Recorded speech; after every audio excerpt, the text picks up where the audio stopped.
What kind of son packs his mother's bags before she even agrees to leave?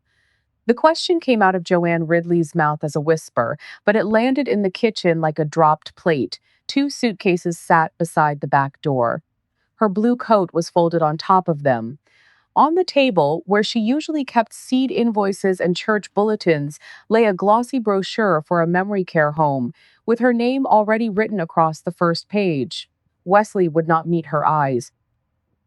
"It is for your own good, Mom," he said. Then Joanne saw the second folder beneath his hand. It was not medical, it was not kind, it was a sale agreement for the old Ridley Seed elevator, the one place her late husband had trusted her to protect. From the hallway, Shelby smiled, like this had all been decided long before Joanne entered the room. And that was when Joanne understood her family was not trying to help her. They were trying to erase her. For a moment, Joanne let the silence remain exactly where it was. She did not cry, she did not shout. She looked from the suitcases to Wesley and then to Shelby, because a person could learn more from who refused to look ashamed than from who pretended to be sorry. "Move your hand," she said. Wesley kept his palm flat on the folder. "Mom, please, do not make this harder. That folder has my name on it. Move your hand." Shelby stepped closer, smooth as cream poured over a knife. "Joanne, nobody is trying to hurt you. We are only trying to make sure you are safe. My coat is packed. My name is on a memory care brochure. Your husband is hiding papers under his hand. Which part of that is safety?" Wesley's face tightened. "It is temporary," he said, "just until things settle." "Things do not settle by stealing a woman's signature." "I am not stealing anything." "Then let me read it." For one breath, Joanne thought he might refuse. Then Shelby touched his sleeve with two fingers, just enough pressure to remind him who was guiding the room. Wesley slid the folder across the table. Joanne opened it while standing. The words were neat, polite, and cruel. They spoke of responsible oversight, family support, business continuity, and temporary authority. They made her sound fragile without saying it plainly. They made Wesley sound generous without proving it. At the bottom, a blank line waited for her name. She turned the page and saw another tab. Behind it was a list of duties at Ridley Seed Elevator that would pass to Wesley the moment she signed: bank access, customer accounts, equipment contracts, storage agreements, property negotiations. There it was, dressed up like care. Joanne set the page down. "You were not trying to help me rest. You were trying to take the elevator." Wesley's mouth opened, but Shelby answered first. "The elevator is part of the problem. You are overwhelmed by it." "I have run that office since before you learned how to smile without meaning it." Shelby's eyes flickered. Wesley looked sharply at Joanne as if insult shocked him more than betrayal should have shocked her. "That is enough," he said. "No, Wesley. Enough was when you packed my clothes before speaking to me. Enough was when you wrote my name on a place I did not choose. Enough was when you brought sale papers into my kitchen and called it concern." His gaze dropped to the second folder. Joanne reached for it. This time he did not stop her. The first page carried the name of a private development company she did not know. The language was broad and bloodless. It described acreage, rail access, utility access, existing structures, and potential commercial use. It did not say anything about farmers, memory, or promises. "How long have you been meeting with them?" she asked. Wesley rubbed the back of his neck. "It was only a conversation." "This is more than conversation. It is an offer. An offer you accepted in your head before you had the courage to tell me." Shelby folded her arms. "The land is valuable. Pretending it is not does not make you noble." Joanne looked at her then. Shelby had always been polished, always careful, always a little too interested in what Joanne kept locked away. "What does value mean to you, Shelby?" "It means not letting sentiment ruin a family." Family. Joanne tasted the word and found it bitter. Wesley pulled out a chair. "Sit down, Mom." She did not move. "You left the West Auger running last week," he said. "You missed the repair appointment. You could not find the tax ledger. You misplaced your office keys twice. People are noticing. People or Shelby, that is unfair. Is it?" Shelby reached into her folder and drew out several pages. We made notes because we knew you would deny it. Joanne took them. Dates, times, and careful little accusations filled the paper. Confused about invoice, repeated same question, became upset when corrected. Misplaced business checkbook, left stove burner on, claimed ledger was moved. The notes looked calm. That was what made them dangerous. I did not leave the stove burner on. I turned it off myself, Shelby said. You were not in this house that morning, Shelby sighed, almost tenderly. Joanne, this is exactly why we are worried. Wesley looked away. That small movement hurt more than if he had shouted. He had not seen the burner. He had only chosen to believe the person who needed Joanne to look weak. Joanne folded the pages once and placed them on the table. I want both of you out of my house. Wesley stared at her. This is my father's house. It is the house your father left me. Because you kept him away from everything at the end. The words came out rough, too old to have been born that night. Joanne felt them strike and settle. So that was the shape of the wound Shelby had been feeding. Not only money, not only land. Wesley had been carrying the old child's anger, the belief that a stepmother had taken the last word from his father. I sat beside him while he forgot the names of tools he had used his whole life, Joanne said. I washed his face when he was too proud to let anyone else see him weak. Do not call that keeping him away. Wesley's eyes reddened, but he did not apologize. Shelby gathered the brochure. Joanne placed her palm on it. That stays. It is private paperwork. It has my name on it. Shelby released it slowly. Joanne walked to the suitcases. Her blue coat lay folded on top of one. She lifted it, and a small paper slipped from the pocket to the floor. Shelby moved too fast. Joanne saw the reach before she saw the paper. She bent first and picked it up. It was a list in Shelby's handwriting: toothbrush, house shoes, blue sweater, medicine bottles, insurance card, legal folder, after signature. Joanne read the last line twice. After signature, she said. Shelby's face did not change, but color rose in her neck. Wesley stepped forward. That does not mean what you think. It means you packed for after I signed. You are twisting this. No, I am finally reading it straight. The room seemed to shrink around them. The old kitchen clock ticked above the stove. Joanne became aware of every ordinary thing Wesley and Shelby had tried to turn into a goodbye. Wesley lifted one suitcase. We will come back tomorrow. If you come back with papers, bring a lawyer. If you come back as my son, come alone. He flinched, but Shelby opened the back door before he could answer. She took the other suitcase, her face composed again, and stepped onto the porch. Wesley followed. At the bottom of the steps, he turned as if he wanted one last word. Joanne gave him none. She locked the door after they drove away. Only then did her hand begin to shake. She stood beside the table and listened to the truck fade down the road. When there was nothing left but the furnace clicking in the basement, she sat, not because they had told her to, but because anger had carried her farther than her knees liked. The papers lay in front of her. Joanne touched each one with the tip of her finger, not reading now, only marking the order: memory care brochure, Shelby's notes, temporary authority, sale offer, packing list. They were pieces of the same machine. Someone had built it slowly enough that she had not heard the gears turning. She thought of the missing office key. Wesley had made a sad little joke about tying it around her neck. Shelby had suggested a bowl by the door, as if Joanne had not kept keys in the same place for decades. She thought of the tax ledger found in the pantry. She thought of the bank appointment that had somehow moved without anyone telling her. Little mistakes made an old woman look smaller. Joanne rose and went to the cupboard by the sink. On the top shelf sat a round cookie tin, faded red with painted snowflakes. She took it down and opened it. Inside were rubber bands, stamps, twine, safety pins, and the tiny flashlight she used during power outages. At the bottom lay the spare elevator office key. Her breath caught. She lifted it by the ring. The key was real, cold, and familiar. It had not walked into the tin by itself. It had not hidden under twine for fun. Someone had placed it there, then watched her search. The kitchen no longer felt like a room. It felt like evidence. Joanne carried the key with her as she checked the house. She did not turn on many lights. Instinct told her to look before making herself visible. In the mudroom, her old boots had been moved from the mat to the corner.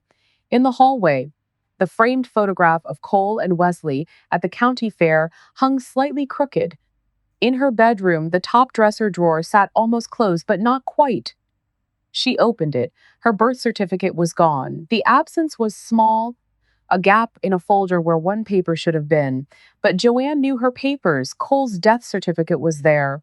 The insurance policy was there. The copy of the house deed was there. Her own birth record was not. She sat on the bed and pressed the key into her palm until the teeth bit her skin. There were many reasons to take a birth certificate. None of them were loving. She wanted to call Marlene Pike. Marlene had spent half her life in county records and the other half pretending she knew nothing about everybody's business. If anyone could tell Joanne what could be done, it was Marlene. But Joanne did not reach for the phone. The house felt too touched, too arranged. Instead, she took an old cloth grocery bag from the closet and placed the papers inside. She added the brochure, Shelby's notes, the sale offer, and the packing list. She tucked the spare key into her coat pocket. Then she stood very still in the middle of her bedroom and listened to herself breathe. I am not leaving, she whispered. No one answered, and that was a mercy. Outside, night had settled fully. The yard was dark, except for a thin wash of light from the kitchen window. Joanne stepped onto the back porch and locked the door behind her. The cold touched her face, sharp enough to steady her. Beyond the equipment yard, the top of Ridley's seed elevator rose against the sky. She could have waited until morning. A sensible woman would have, a tired woman should have, but waiting was what Wesley and Shelby expected. Waiting would give them time to return with softer voices and harder papers. Joanne crossed the yard. The gravel shifted under her boots. A metal gate tapped in the wind, somewhere beyond the sheds. An owl called once. The elevator looked larger at night, its long walls dark, its old sign almost unreadable. Ridley's seed elevator had never been beautiful, but it had always been honest. Its boards creaked when they were tired. Its roof leaked where it leaked. Its machinery complained when it needed oil. It did not smile while stealing from you. The office door resisted at first. Damp weather had swollen the frame. Joanne set her shoulder against it and pushed until the latch gave with a low groan. The smell greeted her before the light did. Dust, grain, oil, paper, coffee, long gone stale. She had unlocked this door in every season, and the office had held her up when the house felt too empty. She switched on the desk lamp. Yellow light spread over the counter. Cole's pencil cup, the adding machine, and a stack of seat order forms. Everything appeared normal at first glance. That made her more careful. Joanne set the grocery bag on the chair and opened the bottom desk drawer. The ledgers were there, but wrong. Green, brown, red, no blue. She pulled them out one by one. The blue ledger held taxes, insurance, maintenance estimates, railroad letters, and Cole's careful notes. It was not the kind of book Wesley cared about unless he needed history erased. Joanne checked the cabinet behind the desk. Nothing. She opened the metal file drawers, customer accounts, equipment manuals, seed cleaning receipts, storage slips. No blue ledger. Her knees protested when she crouched near the window, but she ignored them. Dust lay in faint patterns on the floor. Near the wall, a clean rectangle showed where a box had recently sat. Beside it, caught between baseboard and floor, was a torn piece of envelope. She eased it free. Only part of the printing remained, but the words were enough to stop the room. Willow Creek Maternity Home. Joanne closed her eyes. The name did not come back like memory. It came back like weather under a door, cold and impossible to hold out. A white hallway, a woman with a pinched mouth, a bed rail beneath her hand. The terrible silence after she had asked a question no one wanted to answer. She opened her eyes and laid the torn piece on the desk. No, she said softly. The word was not denial. It was warning. To the room, to the dead, to whoever had brought that name back into her life. She searched faster now, behind the calendar, under the blotter, inside the supply cabinet, beneath the stack of old scale tickets. Nothing. The office gave up only dust and silence. Then she remembered the wall map. Cole had hung it decades ago, a county map with faded roads and old township lines. Behind the bottom edge was a narrow space where he used to tuck receipts he was afraid of losing. Joanne had scolded him for it more than once, then used the same hiding place after he died. She lifted the lower corners from their hooks. Something slid out and struck the floor by her boot. It was an envelope, yellowed with age, opened once and sealed again with old tape. Joanne bent slowly and picked it up. Her maiden name was written across the front in a hand she did not know. Beneath it, stamped in faded ink, was the name she had found on the torn paper. Willow Creek Maternity Home. The tape crackled under Joanne's thumb, dry and stubborn, and she froze before opening it all the way. The envelope felt too light to hold anything that could still hurt her, yet her hand knew better. Old paper had a way of waiting, so did old shame. Inside were two folded sheets and a brittle receipt. Her maiden name was typed near the top of the first sheet. The second carried a smudged seal and lines that had faded to brown. Joanne read only a little before the office seemed to tilt beneath her.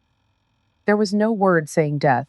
She read it again, slower this time. The paper spoke of discharge, transfer, private placement, and maternal release pending signature.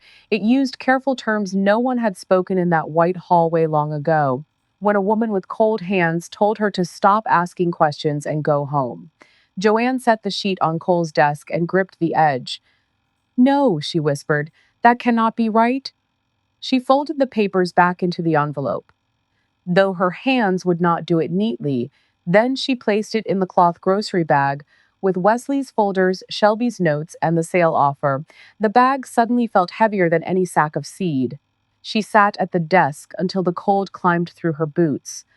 On the wall, Cole's old calendar still showed a month he had never lived to finish. Joanne had never replaced it.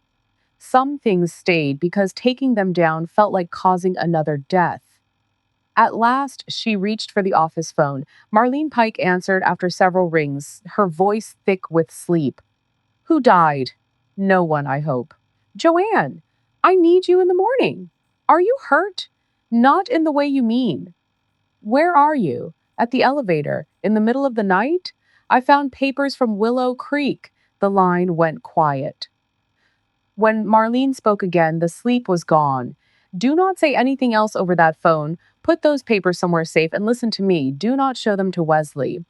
"I was not planning to." "Or Shelby." "No," she said. "Not Shelby." She locked the office and drove home with the grocery bag on the passenger seat. At the house, nothing seemed changed. That was worse. Ordinary rooms could lie as calmly as people. Joanne hid the Willow Creek envelope inside a large cookbook on the highest pantry shelf. Then she slept in her clothes with the remaining papers under her hand. Sleep came in broken pieces. Once she dreamed of a baby crying in another room. When she woke, the house was silent. Morning arrived, pale and cold. Joanne made coffee strong enough to punish herself awake. Before she could drink it, Wesley called. She let it ring. He called again. She let it ring again. Then Shelby's name appeared. Joanne picked up. Shelby's voice was smooth. "Good morning. We are worried about you. You were worried before breakfast. That is efficient. I do not want yesterday to become uglier than it has to be. Then do not come back with another suitcase." Wesley is upset. Wesley should sit with that feeling. It may teach him something. Joanne, anger will not change what is happening. No, but evidence might. The silence after that was brief, but Joanne felt Shelby listening harder. What evidence? The kind people should not leave lying around. Shelby gave a soft laugh. "You are making this sound like some kind of crime. Maybe it is. Be careful with words like that." Joanne looked toward the pantry. "You first." She hung up. Marlene arrived before noon in a gray sedan that had survived hail, grandchildren, and more gravel roads than most trucks. Joanne opened the back door. Marlene studied her face. "You look like a woman who found a snake in a flour sack." "I wish it had been a snake." They sat at the kitchen table. Joanne laid out the brochure, Shelby's notes, the temporary authority papers, the sale offer, and finally the Willow Creek envelope. Marlene bent over the old papers, reading through the lower half of her glasses. Her mouth hardened. Where did you get this? Behind the wall map in the elevator office. Cole's hiding place? Joanne nodded. Marlene lifted the first sheet. Her fingers were steady, but her eyes sharpened with each line. This is not a death notice. I know. It is not a burial record either. I know that too. Marlene looked up.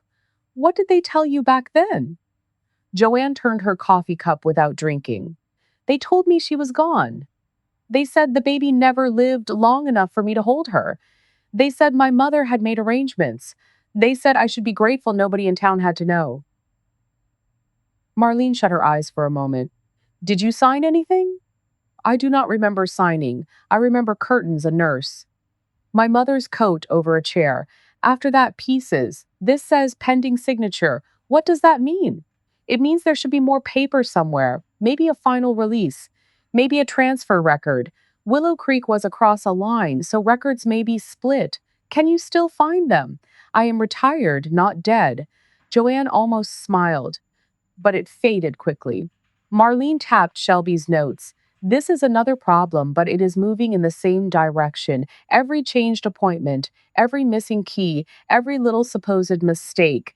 If they get a doctor to say you are impaired, they can scare you into signing or take you to court. Dr. Lowell would not do that. Make sure she hears from you before she hears from them again. Joanne straightened. Again? Patricia called me last week. She asked whether I had noticed you acting confused at church suppers. I told her the only confusing thing about you was why you still help people who do not deserve it. Wesley called her, or Shelby did. Joanne looked toward the road. Shelby does most things softly. The soft ones leave fewer bruises people can see. Before Joanne could answer, a truck pulled into the yard. Wesley stepped out first. Shelby followed in a cream coat carrying a folder. Marlene calmly slid the Willow Creek papers back into the envelope. Where do you want these? Joanne took the envelope and placed it under the chair cushion beside her. Then she opened the door. Wesley's expression shifted when he saw Marlene at the table. I did not know you had company. I did not know I needed approval. Shelby smiled. Hello, Mrs. Pike. I hope we are not interrupting. You are, Marlene said. Wesley stepped inside without being invited. Mom, we need to talk. We talked last night. No, last night you accused us and threw us out. You packed my clothes and tried to take my signature. I showed restraint. Shelby placed her folder on the counter. The residence still has an opening. Delaying may create complications. What residence? Marlene asked. Shelby answered gently. A care residence with memory support. Who diagnosed memory trouble? Wesley frowned. This is family business. When someone tries to remove an older woman from her home and take over her business, it stops being only family business. Older woman, Joanne said. Marlene did not look sorry. It works better than stubborn old mule. Wesley's voice hardened. Mom, this is exactly the problem. You are letting neighbors interfere. Neighbors did not pack my coat. Shelby moved closer to Joanne. Nobody wants a fight, but the elevator has customers, equipment, and liability. If something happens, Wesley will be the one cleaning up the mess. Joanne met her eyes. You ask many questions about the elevator for someone who says this is about my health. Shelby's gaze held. Because your health affects the elevator. And the sale? Wesley stepped in. We are not discussing that with Marlene here. Then we are not discussing it. His face changed. I am your son. You were my son last night too. That silenced him. Shelby opened her folder. Joanne, you missed a delivery call this morning. I did not. The supplier tried to reach you. My phone has been on the table since sunrise. They called Wesley because they could not reach the office. Joanne looked toward the elevator road. She had locked the office the night before. The phone had worked when she called Marlene. Marlene stood. Maybe we should all drive over and see whether the office phone is working. Wesley's eyes flashed. That is not necessary. Most honest things are not afraid of being checked, Marlene said. Shelby looked at Joanne. This is turning into a scene. No, Joanne said. It is turning into a record. They left soon after, but not because they wanted to. Wesley warned Joanne that he would not keep waiting. Shelby told Marlene she hoped she understood the difference between friendship and interference. Marlene answered that she had always been fond of interference when truth needed company. After the truck disappeared, Joanne sat down slowly. Marlene pointed at the phone. Called Dr. Lowell now. Joanne did. The receptionist tried to offer an appointment days later, but Joanne asked to leave a message using the words legal pressure and false memory concern. Dr. Lowell called back within minutes. Joanne, are you alone? Marlene is here. Good. Wesley contacted my office twice. Shelby called once. They asked whether I could provide a letter saying you should not manage business affairs until evaluated. Joanne closed her eyes. And? And I told them I do not write fiction. Dr. Lowell continued, I want to see you today, so my notes are clear. Bring someone you trust. Bring any paperwork they gave you. Do not sign anything without an attorney. After the call, Marlene took charge. They copied every page at a small shop near the county offices, one set for Joanne, one for Marlene, and one sealed in an envelope Wesley could not reach. At Dr. Lowell's clinic, Joanne sat in the same waiting room where she had once brought Cole. Dr. Lowell examined her, reviewed her medications, and listened while Joanne explained the suitcases, the papers, the missing birth certificate, the moved key, and the elevator sale. When Joanne finished, Dr. Lowell removed her glasses. Medically, I see no reason for anyone to remove your decision making authority. I will document that. Joanne's breath left her slowly. Marlene leaned forward. Would you also document that family members requested a letter before any examination supporting that conclusion? Dr. Lowell looked at her. I already have. By late afternoon, Joanne was tired in a way sleep would not fix. But Marlene was not finished. She drove them to the county records office, where one clerk clearly owed her a favor. They found nothing final but enough to trouble the air. A request for certified deed copies had been made recently. Wesley's name appeared on it. A separate inquiry had been opened about business authority transfer, not completed, not signed, but started.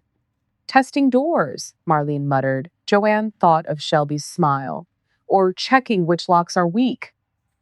Before leaving, Marlene asked about older private maternity home records. The clerk's face changed. She said some were sealed, some destroyed, and some moved into adoption archives across county or state lines. Joanne felt the word adoption strike deep, but Marlene spoke before it could break her. We are not asking for a story. We are asking where to start. The clerk wrote down 3 office names and 1 archive contact. She slid the paper across as if passing something fragile. That evening, Joanne and Marlene returned to the elevator. Jesse Ward's delivery truck was parked near the loading bay. Jesse came out carrying a clipboard and stopped when he saw Joanne. Mrs. Ridley, I was going to call you. What is it? He glanced at Marlene, then back. Wesley was here this morning with a locksmith. Joanne felt the cold move through her again. Marlene said, Did they change the office lock? Not the main one. I came in while they were arguing. Wesley said he had authority. The locksmith asked to see paperwork. Wesley did not have signed papers, so the man left. Jesse lowered his voice. Shelby was here too. She went inside before I pulled up, came out carrying a small box. Wesley told me it was old junk. What kind of box? Flat. Brown cardboard, like records or files. She put it in their truck under a blanket. The blue ledger, Joanne thought. She'd not say it. Not yet. They told me you were stepping back, Jesse said. I am not. Jesse looked relieved, then angry. Good. Inside the office, Joanne checked the drawers again. The blue ledger was still gone. Marlene examined the wall map hiding place and the dust near the window. Then she crouched behind the desk. Well, she said, here is your missed call. The office phone line had been unplugged. Jesse plugged it back in. A clear dial tone filled the room. Joanne placed her hand on Cole's desk. The office no longer felt only familiar, it felt invaded. Yet beneath the anger came something thin and steady, proof, not enough for victory, enough to stop doubting her own mind. Marlene took the copied Willow Creek pages from her purse and laid them on the desk. I will start calls tomorrow, she said, but there is one thing I can tell you now.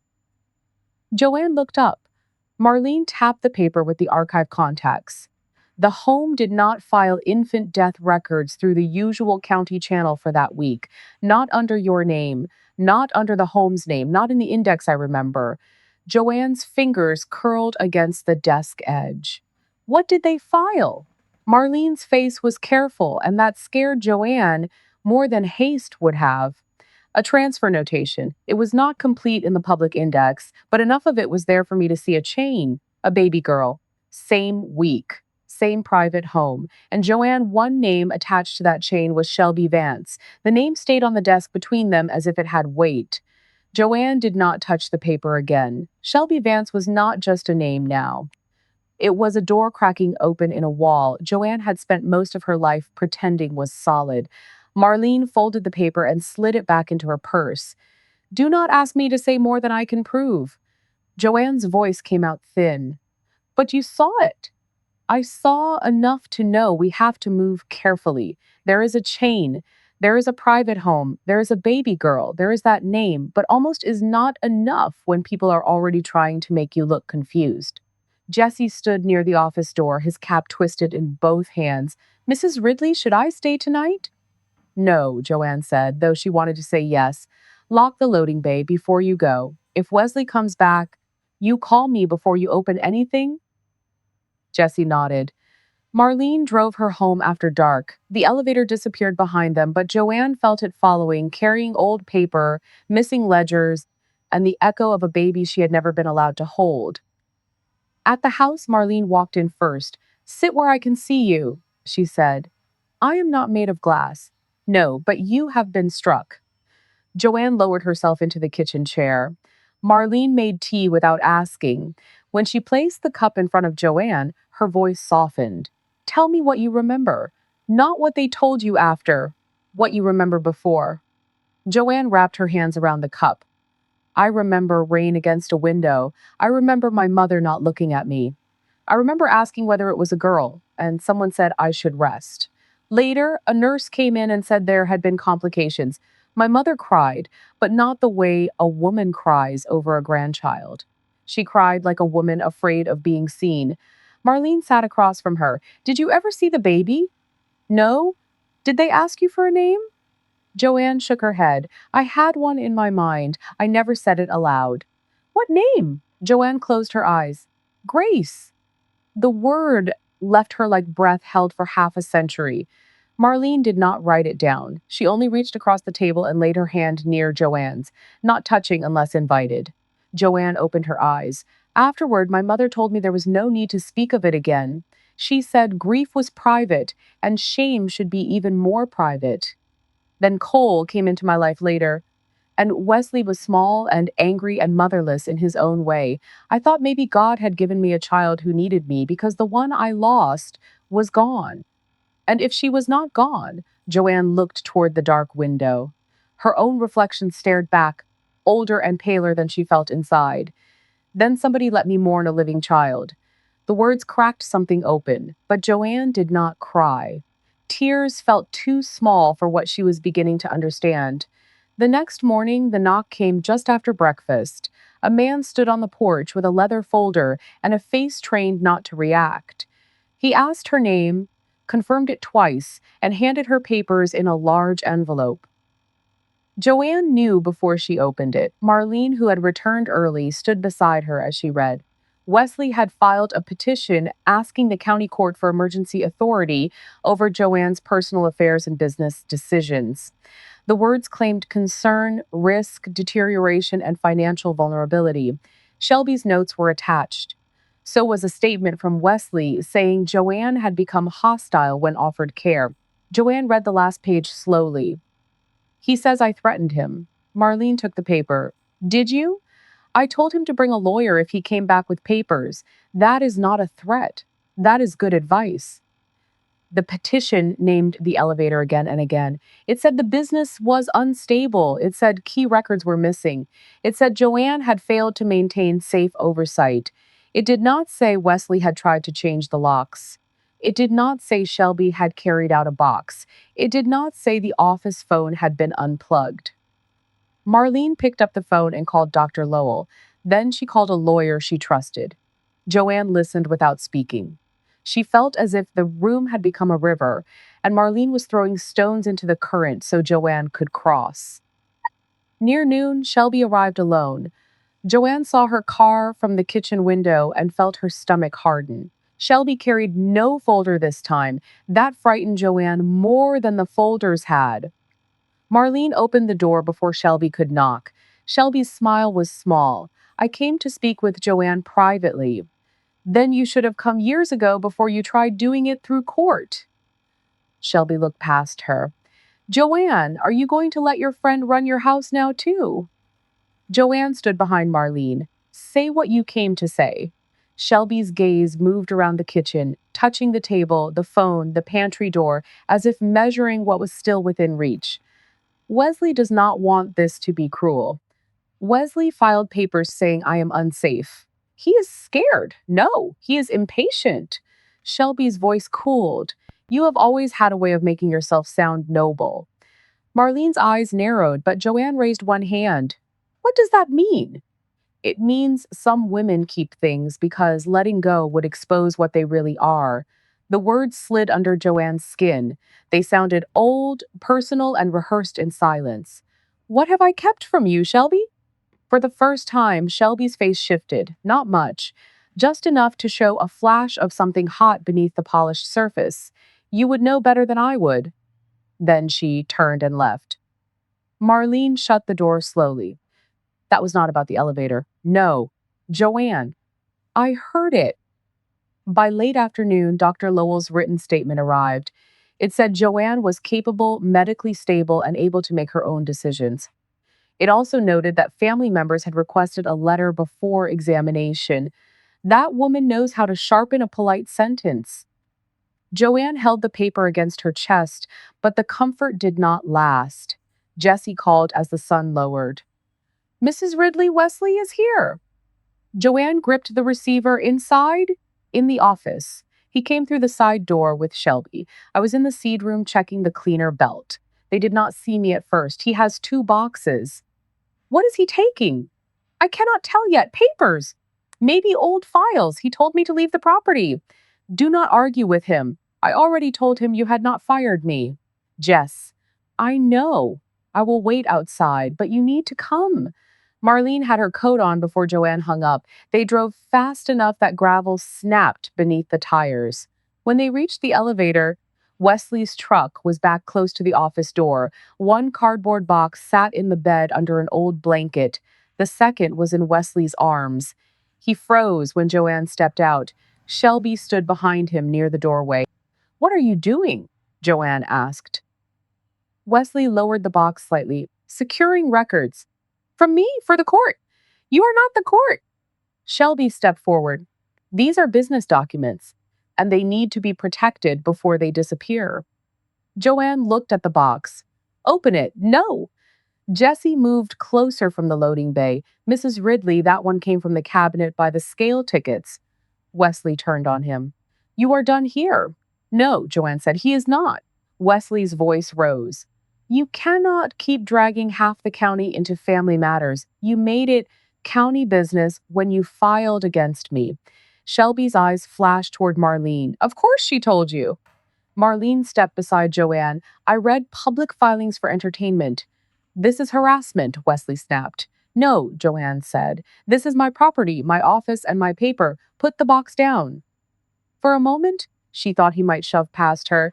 Some part of her had already watched him cross a line no decent son should cross. Then a truck slowed on the road. An older farmer leaned out, curious. Wesley saw him, cursed under his breath, and set the box hard on the ground. Shelby did not move. Her eyes stayed on Joanne. You always do this, she said quietly. Do what? Stand in the doorway and make everyone believe you are the one being wronged. Joanne felt Marlene stiffen. I am standing in my own doorway, Joanne said. Shelby smiled, but it was no longer soft. Of course you are. Wesley grabbed her arm. Let us go. Shelby pulled free, but she went with him. The truck left deep tracks in the gravel as they drove away. Inside the office, Joanne opened the boxes with Jesse and Martine, watching customer files, old correspondence, insurance papers, railroad letters, no blue ledger, no Willow Creek folder. But in the bottom of one box, beneath a stack of equipment manuals, Marlene found a photocopy of Joanne's birth certificate. Joanne stared at it. They had it copied, Jessie said. Marlene's mouth thinned. For court business records or something worse. Joanne sat at Cole's desk. Her strength had not left, but it had gone inward, far from her hands. The room smelled of grain dust and old betrayal. Marlene took out the Willow Creek copies again. She laid them beside the copied birth certificate. Then she added the note from the county clerk, dates lined up like boards in a coffin. Joanne's birth date, the maternity home date, the transfer notation, Shelby Vance. Almost, Marlene said softly, is becoming a very small word.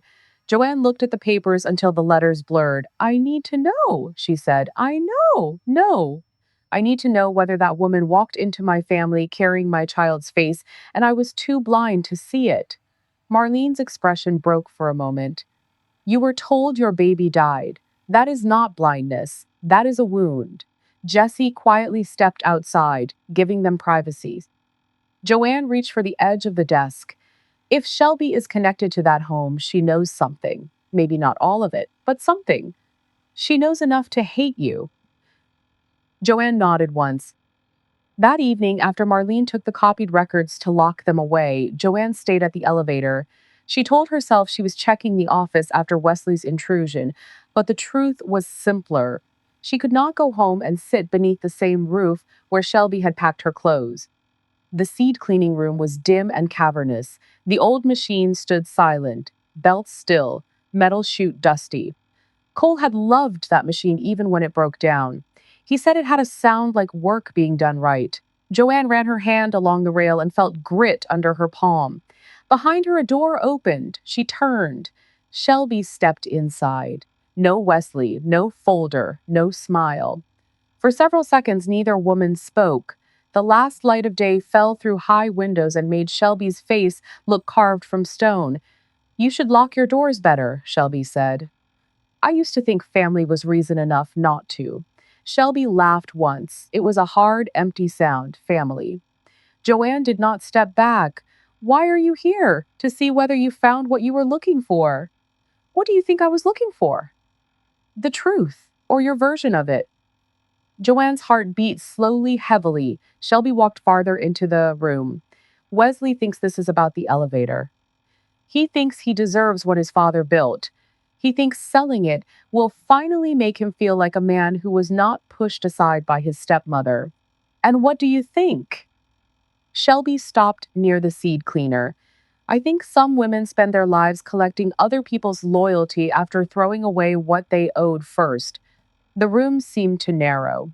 Joanne's voice was barely above a whisper. Who told you that? Shelby's eyes shone, but not with tears. Paper did, dates did, a name on a file did, enough truth to know exactly who you were. Joanne felt the old white hallway rush up behind her, but she held her ground. Shelby, do not say my name like you get to make it gentle. What did you find? Shelby's face twisted then, grief and fury breaking through at once.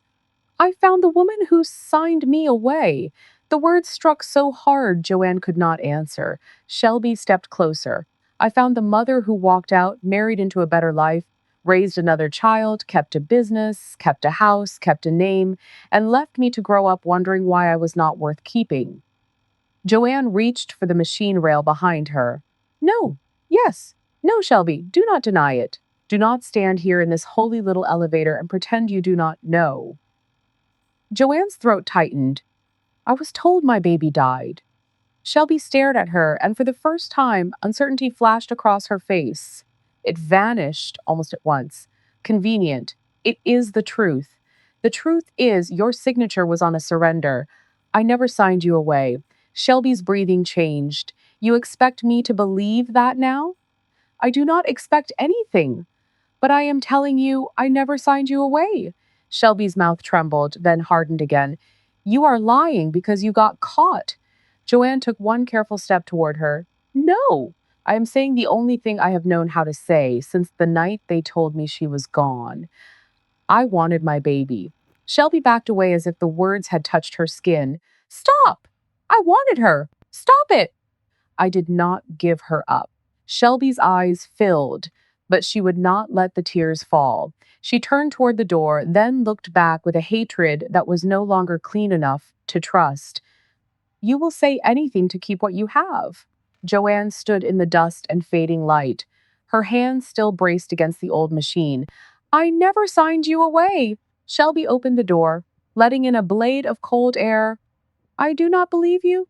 The door struck the frame behind Shelby, and the sound ran through the seed room like a shot no one had fired. Joanne stood in the dim light with one hand on the cold rail of the cleaner, listening to Shelby's footsteps fade across the gravel outside. She wanted to follow her. She wanted to call her back, to say the words again until belief had no place to hide.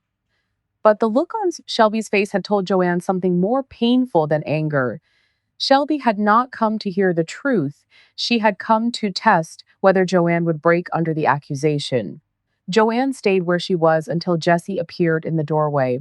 Mrs. Ridley? She turned slowly. He looked from her face to the open door. Was that Shelby? Yes. Are you all right? Joanne almost answered, the way older women were trained to answer, with a tired smile and a lie clean enough for company. Instead, she looked at the machine beside her. No, she said, but I am standing. Jesse did not try to fill the silence. That was one reason Joanne trusted him. Marlene needs to come back, Joanne said, and bring the copies. She left them at the house? She took one set. I have the others. Call her from the office, then lock the front gate. Jesse nodded and disappeared. Joanne turned back to the cleaner. The old machine sat broad and stubborn, its belts slack, its metal panels dusty at the edges. Cole had spent whole winters repairing it when no one else thought it was worth saving. He knew every bolt by feel. If he had hidden something, he would not have chosen a place Wesley understood. He would have chosen a place that belonged to work. Joanne bent near the lower panel. Her knees complained, and she ignored them. Dust gathered along the seam. One screw was newer than the others. She touched it, then laughed once under her breath, because grief had left her room for a strange kind of admiration. Oh, Cole, she whispered.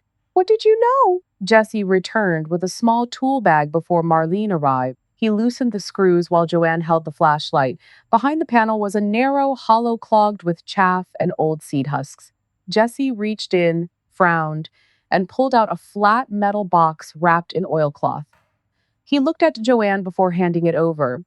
The box was heavier than it looked. Marlene arrived as Joanne was opening it on Cole's desk. Her gray hair had escaped its pins, and she carried a canvas purse big enough to hold half the county's secrets. Do not tell me you found another snake, she said. Joanne lifted the lid. Inside lay the blue ledger.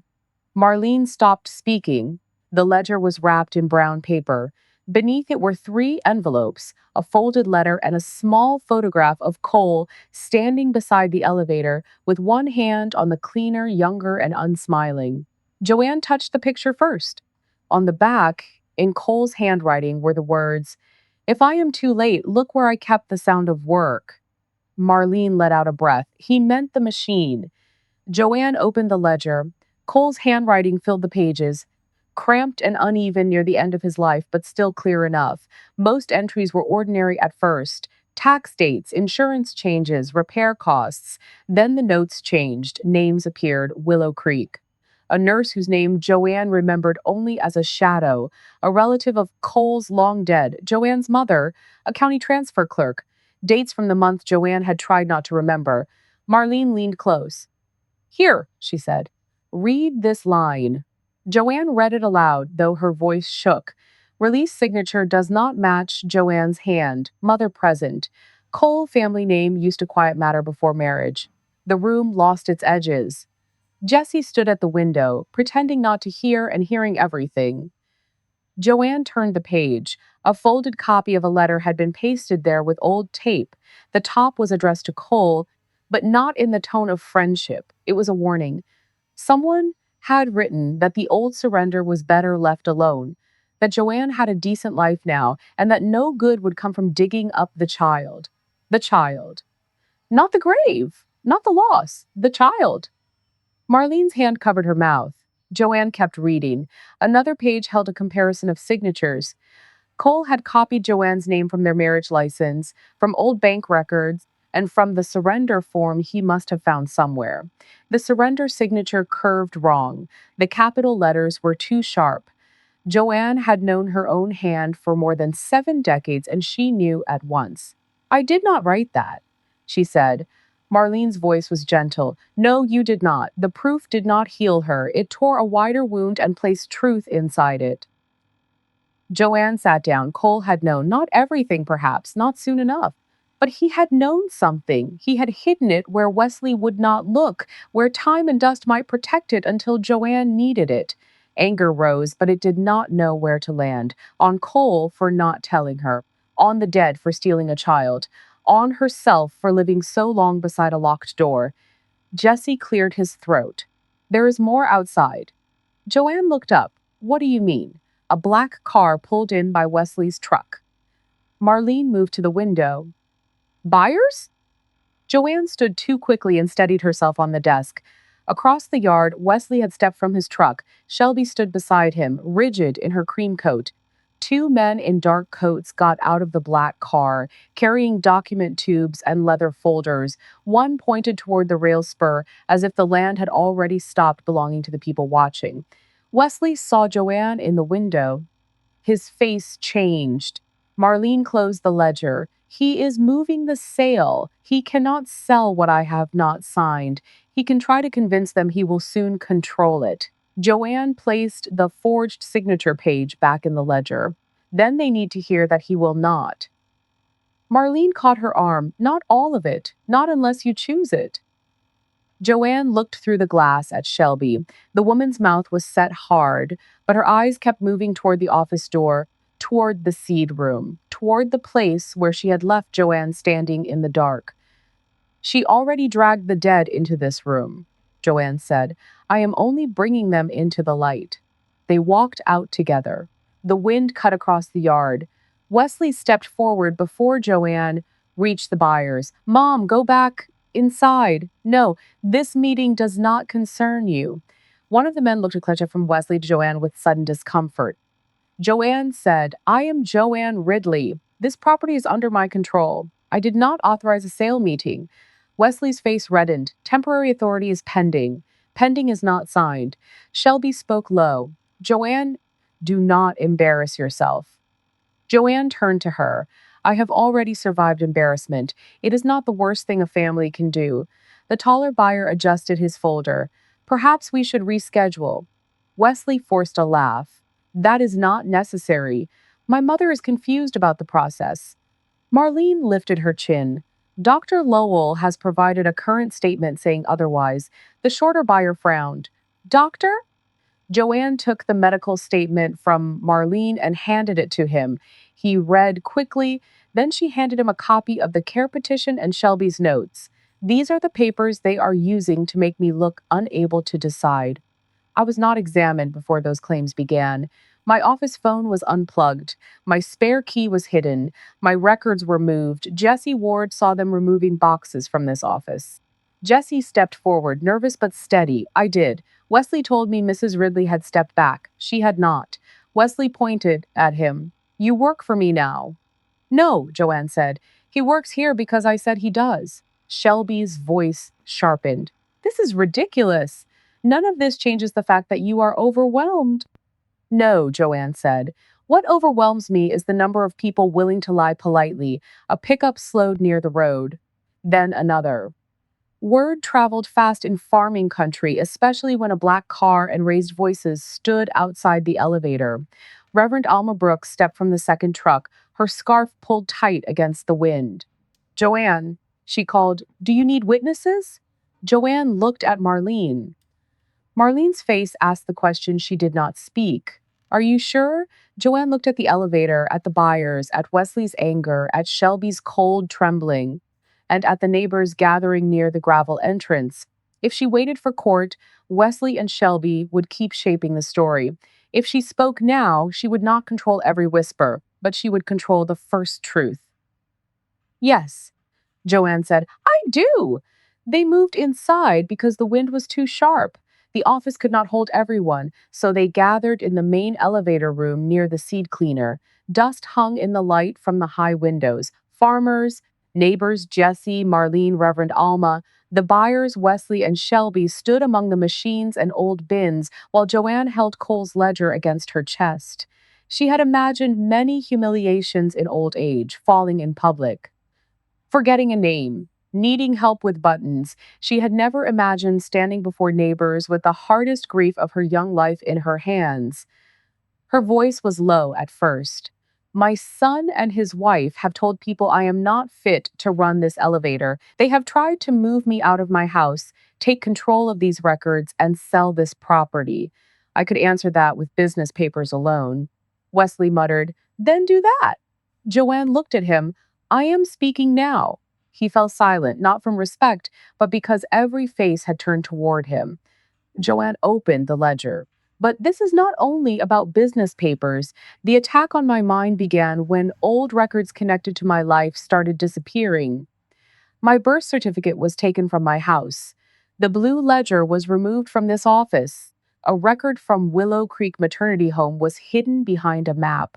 Shelby went pale. Marlene stood beside Joanne close enough to catch her if needed, far enough to let her stand alone.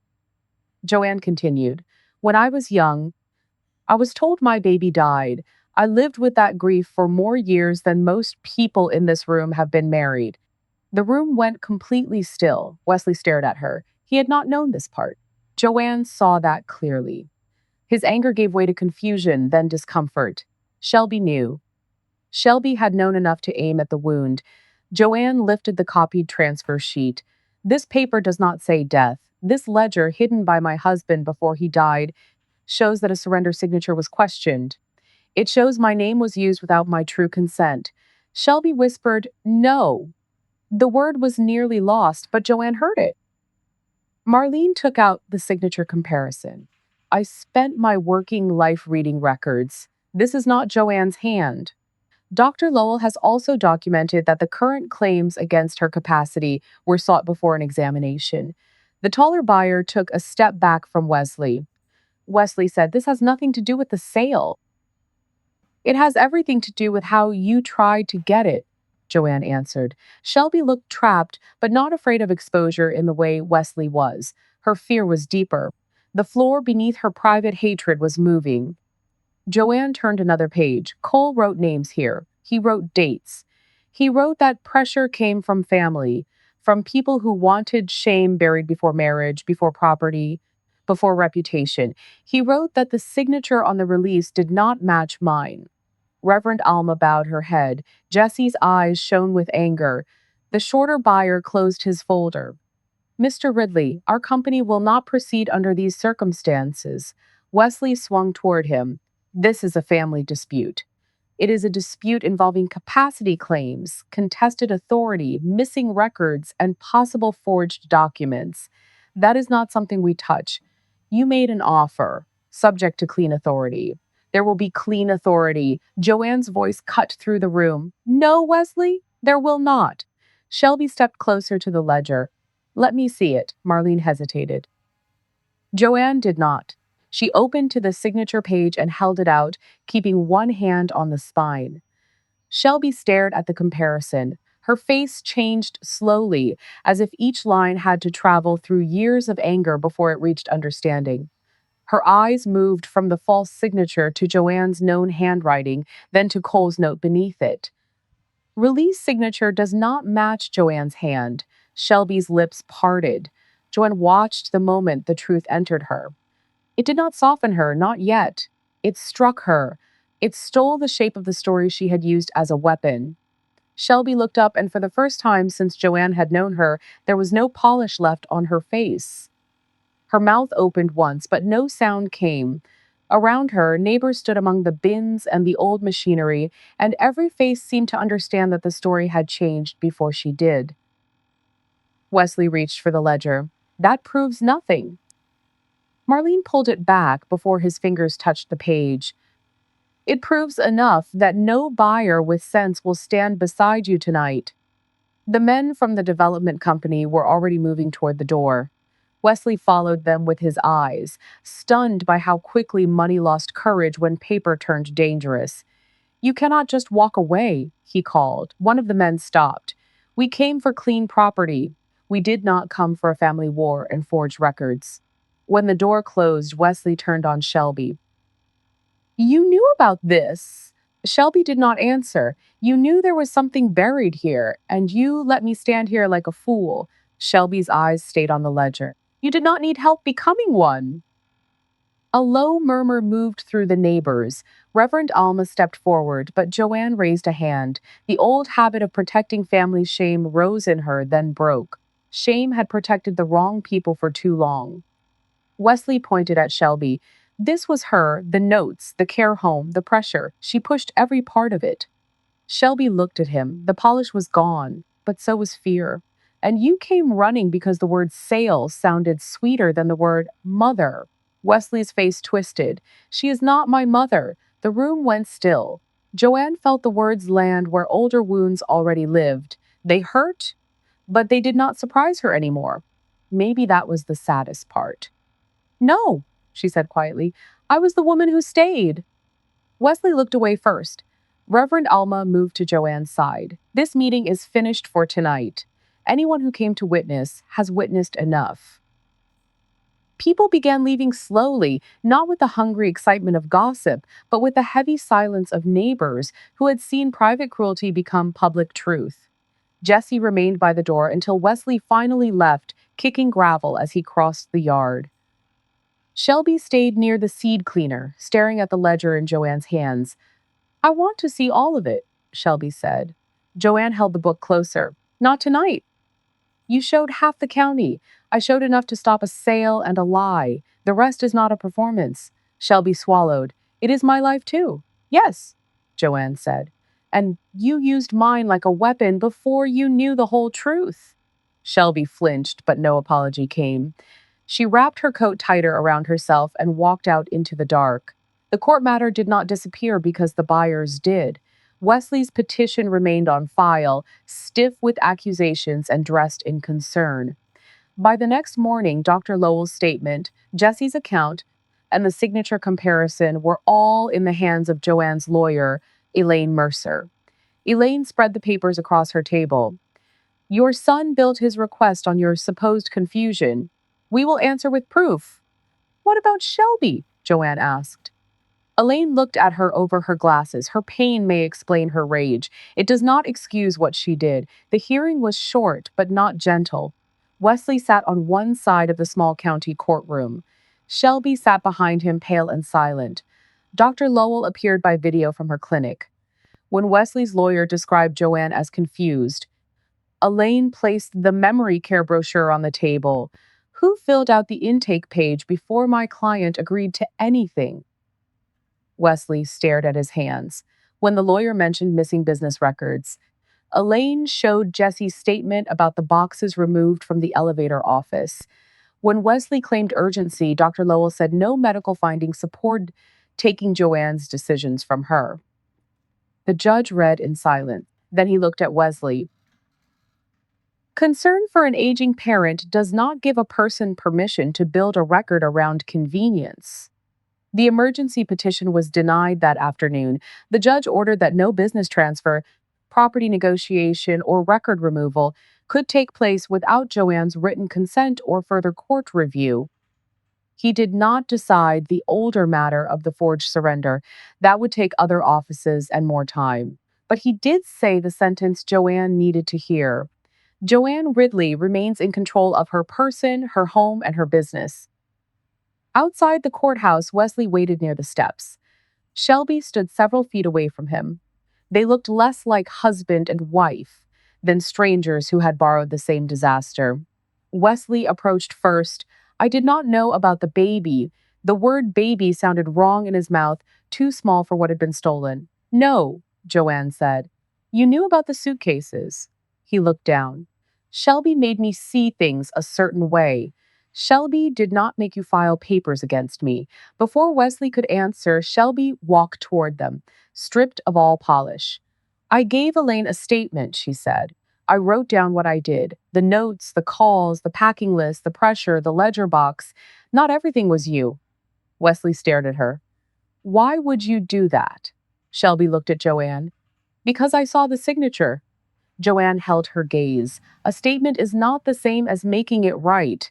I know, Shelby whispered, but I am beginning to. Wesley laughed ugly and short. She married me to get near you. She hated you before she ever shook your hand. Joanne did not step back from the blow. And you used her anger because it served yours. His face folded into something almost young, but Joanne no longer mistook lost for harmless. The days that followed did not mend anything quickly. Papers had to be gathered, locks had to be changed. Elaine notified the banks and suppliers that no authority had passed to Wesley. Jesse returned the old files to their proper cabinets with a care that made Joanne leave the room once because gratitude had become too sharp. Marlene kept working on Willow Creek. She found more fragments, each one a small blade. A clerk's notation from the private home, a transport receipt with no death record attached, a copy of a release with Joanne's name written in a stranger's hand. No single page carried the whole truth, but together they formed a path. Joanne had been told grief. Someone else had written surrender. One evening, Shelby came to the house alone. Joanne saw her through the kitchen window and did not open the door at once. She let Shelby stand on the porch with both hands visible, no folder, no bag, no polished smile. When Joanne finally opened the door, she did not step aside. What do you want? Shelby's throat moved. I do not know how to answer that without sounding like a thief. Try anyway. I want to know what name you had for me. The question struck Joanne so gently and so deeply that she had to hold the door frame. Shelby looked down. Marlene said there might have been one. She did not tell me. No, she would not. What was it? Joanne studied the woman before her, the woman who had helped pack her clothes, poison her son against her, and drag her private grief into daylight. She also saw the child who had been carried away under another name. Grace, Joanne said. Shelby pressed a hand to her mouth. Shelby whispered, My adoptive mother said I cried for months. Joanne closed her eyes, and this time the tears came, not loudly, not for show. They simply spilled because there was nowhere left for them to go. I am sorry, Shelby said. I know that is too small. It is. I believed you signed me away. I know. I hated you for living a life. I know that too. Shelby's face crumpled. I married Wesley because I thought God had put him in my path. Then, when I knew who he was, I told myself I was only getting close enough to see you. After that, every step had an excuse. Joanne wiped her face. And when you saw me become afraid in my own house? Shelby looked away, ashamed. I told myself fear was less than what I had carried. It was not, no.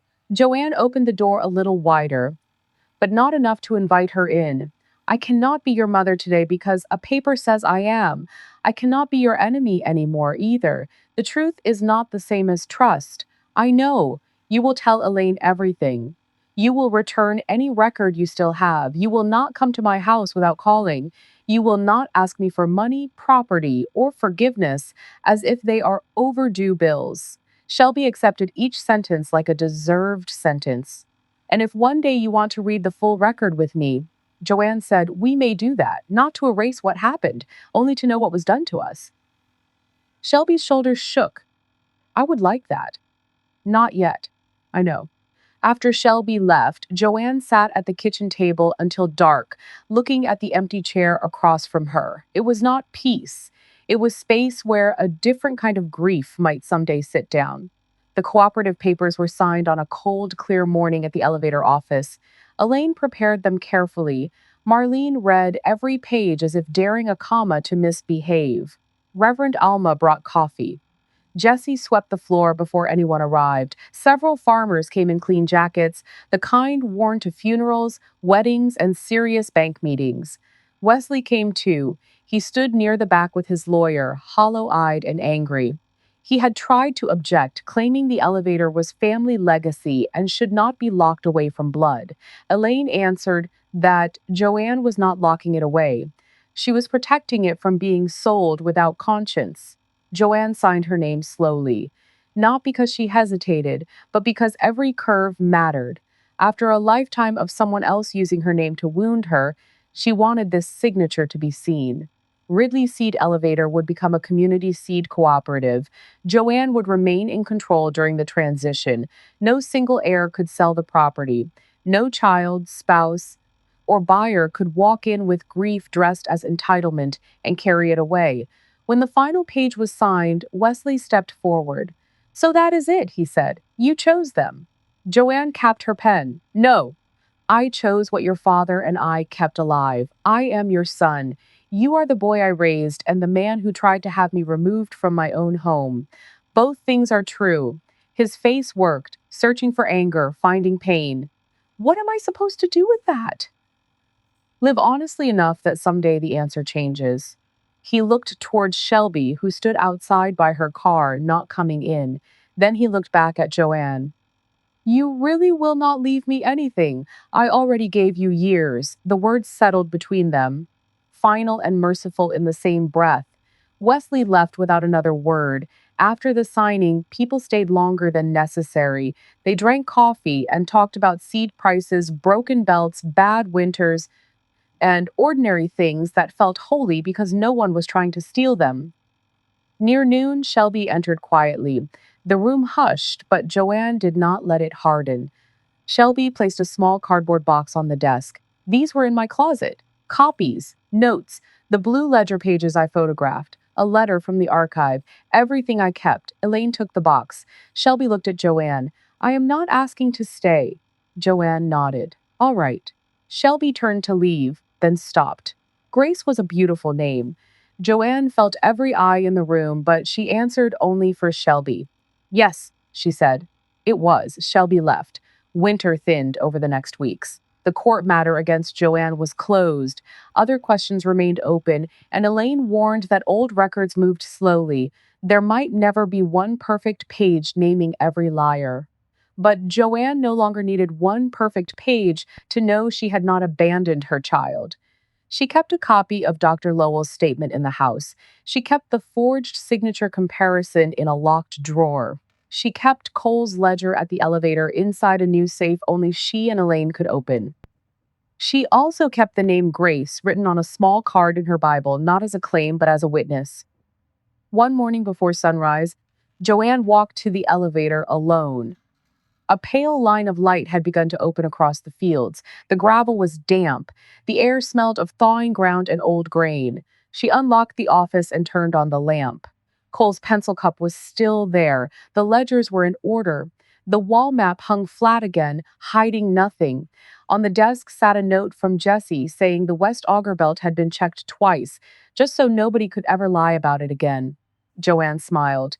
She stepped outside as the sun lifted over the bins. Light struck the faded Ridley Seed elevator sign, catching on chipped paint and old metal until the whole building seemed to wake. For years, Joanne had believed that losing a child had been the first great silence of her life. Then she had nearly lost her name, her home, and her right to decide where she belonged. Now she stood alone in the cold morning, not waiting for Wesley to call her mother, not waiting for Shelby to call her forgiven, not waiting for the dead to give back what they had taken. The elevator rose behind her, stubborn and scarred, still standing. And for the first time in many years, Joanne Ridley did not feel erased.